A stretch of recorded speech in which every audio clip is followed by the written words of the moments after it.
नमस्कार सर्व प्रेक्षकांचं आपल्या न्यूज टीव्ही मराठीमध्ये स्वागत। कोल्हापूरच्या राधानगरी तालुक्यातल्या एका शेतकऱ्यानं आपल्याला म्हशी घ्यायच्यात या उद्देशानं बँक खात्यामध्ये 7 लाख रुपये जमा करून ठेवलेले होते। पती पत्नीनं मेहनत करून काबाड कष्ट करून हे 7 लाख रुपये जमा केले होते। त्यांना म्हशी घ्यायच्या होत्या या उद्देशानं हे पैसे जमवले होते।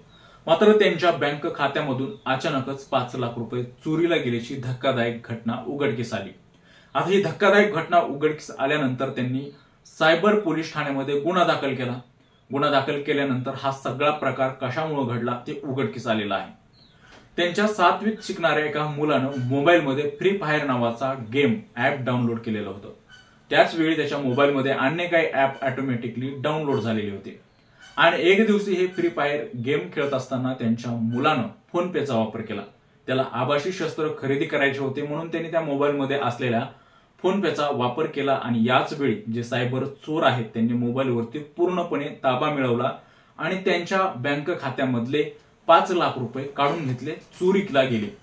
मात्र या शेतकऱ्याला एका दिवशी लक्षात आलं की आपल्या मोबाईलमध्ये 2 लाख रुपये आहेत, म्हणून ही सगळी प्रकरण बाहेर आलं। आणि हे प्रकरण कशा पद्धतीने घडलं, कसं बाहेर आलं, सायबर गुन्हेगारापासून आपला मोबाईल कसा सुरक्षित ठेवला पाहिजे, मोबाईलचा कशा पद्धतीने चांगला वापर केला पाहिजे, मुलांपाशी मोबाईल देताना काय काळजी घेतली पाहिजे, या सगळ्या गोष्टीची माहिती आणि या सगळ्या घटनेचा आपण जो काही प्रकार आहे तो समजून घेण्याचा प्रयत्न, अगदी थोडक्यात जाणून घेण्याचा प्रयत्न करणार आहोत। तर सर्व प्रेक्षकांचं आपल्या न्यूज टीव्ही मराठी मध्ये स्वागत। तुम्ही जर चॅनलवर नवीन असाल तर आपल्या चॅनलला सबस्क्राईब नक्की करा। कोल्हापूरच्या राधानगरी तालुक्यामधल्या एका शेतकऱ्यानं गाय गोटा म्हैस गोटा तयार केलेला होता। त्यांना हे काम वाढवायचं होतं आणि काम वाढवत असताना त्यांनी 7 लाख रुपये आपल्या बँक खात्यामध्ये जमा केलेले होते। त्यांच्या दुधाचे पैसे प्रत्येक 10 दिवसाला या बँक खात्यामध्ये जमा होत होते। पती पत्नीने मेहनत करून काबाड कष्ट करून पैसे जमवले आणि बँक खात्यामध्ये भरले। त्यांना हरियाणाला 4 म्हशी आणण्यासाठी देखील जायचं होतं, त्यासाठीच हे पैसे त्यांनी ठेवले होते। मात्र त्यांचा मुलगा त्यांचा मोबाईल नेहमी घ्यायचा।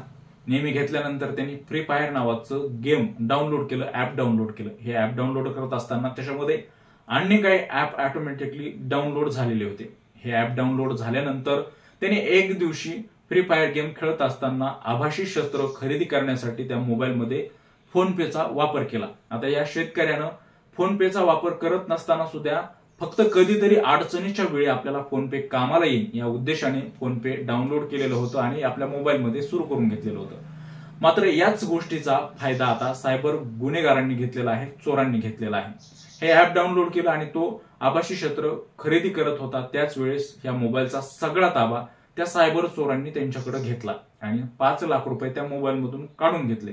आता मोबाईलमध्ये फक्त बँक खात्यामध्ये फक्त 2 लाख रुपये राहिले होते। हे शेतकरी बँकमध्ये गेले, बँकमध्ये चौकशी केली, मेसेज आलेला नव्हता, फक्त बँक स्टेटमेंट आणि जे काही ट्रान्झॅक्शन करणारा आयडी असतो त्या आयडीच्या माध्यमातून पोलिसांना हे कळालं की हे सायबर गुन्हेगारांनी म्हणजे सायबर चोरांनी हे पैसे चोरलेले आहेत। त्यामुळे हा सगळा प्रकार उघडकीस आला। ज्यावेळेस शेतकरी त्या बँकेमध्ये गेले त्यावेळेस बँकेने हात वर केले आणि सायबर गुन्हेगारांनी हे पैसे चोरलेले आहेत आणि तुम्ही सायबर पोलीस ठाण्यामध्ये जा, तक्रार करा अशी माहिती दिली।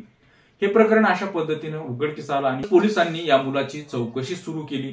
त्या मोबाईल पासून ही सगळी चौकशी सुरू केल्यानंतर मुलाची देखील चौकशी केली।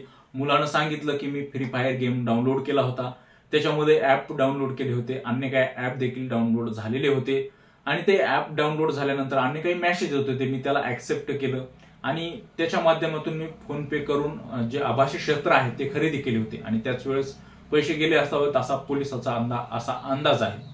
हे सगळं प्रकरण उघडकीस आलं। मात्र आपण मोबाईल कशा पद्धतीने वापर केला पाहिजे, मोबाईल मुलांकडे देताना काय काळजी घेतली पाहिजे हे अतिशय महत्वाचं आहे। आता काय होतंय, आपला एकच मोबाईल नंबर आता सगळीकडे आपण ठेवलेला आहे, म्हणजेच सगळीकडे लिंक केलेला आहे। बँक खात्याला देखील हाच नंबर असतो। आपल्या मोबाईलमध्ये वेगवेगळे अकाउंट आहेत, जे फेसबुक असेल, युट्यूब असेल, असे अन्य काही ऍप आहेत, त्या सगळ्यासाठी एकच मोबाईल नंबर लिंक आहे। त्यामुळे देखील असे प्रकार घडत आहेत। त्यामुळे आता मोबाईल वापरत असताना मोठी काळजी घेणं गरजेचं आहे, कारण देशामध्ये असेल, महाराष्ट्रामध्ये असेल, हे सायबर गुन्हेगार जे आहेत रोज कोट्यवधी रुपये असे काढत आहेत, लुटत आहेत। पोलिसांनी सगळी चौकशी केली, तपास सुरू केला। जे सायबर गुन्हेगार आहेत, जे सायबर चोर आहेत त्यांचे खाते देखील गोठवण्याचा प्रयत्न पोलिसांनी केलेला होता। मात्र उशीर झाल्यामुळं हे पैसे परत घेता आलेले नाहीत, हे पैसे परत मिळवता आलेले नाहीत, मात्र तपास सुरू आहे. मात्र आता मोबाईलचा कसा वापर केला पाहिजे हे आता या घटनेतून लक्षात आलेलं आहे. आणि मोबाईल मुलांकडे दिल्यावर काय परिणाम भोगावे लागतात याचा देखील मोठा प्रत्यय या घटनेमधून आलेला आहे. त्यामुळे मोबाईल वापरत असताना आपल्या वेगवेगळ्या बँकेचे खाते लिंक करत असताना व्यवस्थितरित्या काळजी घेतली पाहिजे. आणि सगळ्यात महत्वाचं म्हणजे मोबाईलचा वापरच आता योग्यरित्या केला पाहिजे, जेणेकरून आपल्या बँक खात्याला असेल किंवा कुठल्याही मोबाईल मधल्या अकाउंटला असेल धोका पोहोचणार नाही याची काळजी नक्की घेतली पाहिजे, अशी माहिती सायबर शाखेने देखील दिलेली आहे. या घटनेबद्दल आपल्याला काय वाटतं आमच्या कमेंट बॉक्समध्ये नक्की व्यक्त व्हा. अशीच नवनवीन व्हिडिओ आणि ताजे अपडेट जाणून घेण्यासाठी आमच्या चॅनलला शेअर, लाईक, सबस्क्राईब करायला विसरू नका. धन्यवाद.